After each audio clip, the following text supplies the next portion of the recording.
मित्रांनो, आज आपण पाहणार आहोत गर्विष्ठ मेणबत्ती ही गोष्ट. एकदा एका गृहस्थाने आपल्या मित्रांना मेजवानीसाठी घरी बोलवले होते. सगळेजण दिवाणखान्यात एका मोठ्या मेणबत्तीच्या प्रकाशात जेवत होते.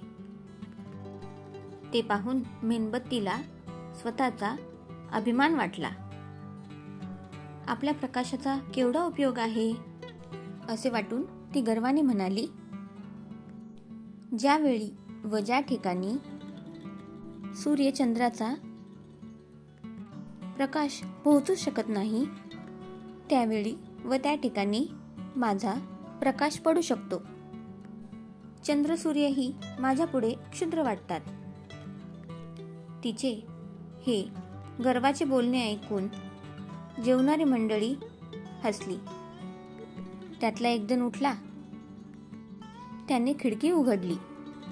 त्याबरोबर हवेची झुळूक आली आणि मेणबत्ती विझली. नंतर त्याने पुन्हा खिडकी बंद केली व मेणबत्ती पेटवली. मग तो गृहस्थ मेणबत्तीला म्हणाला, अगं वेडे, आता तरी प्रकाश दे. एवढ्याशा झुळकेने विझतेस. चंद्र सूर्याला क्षुद्र मानतेस. त्यांच्यापेक्षा श्रेष्ठ असल्याची मिजाज करतेस.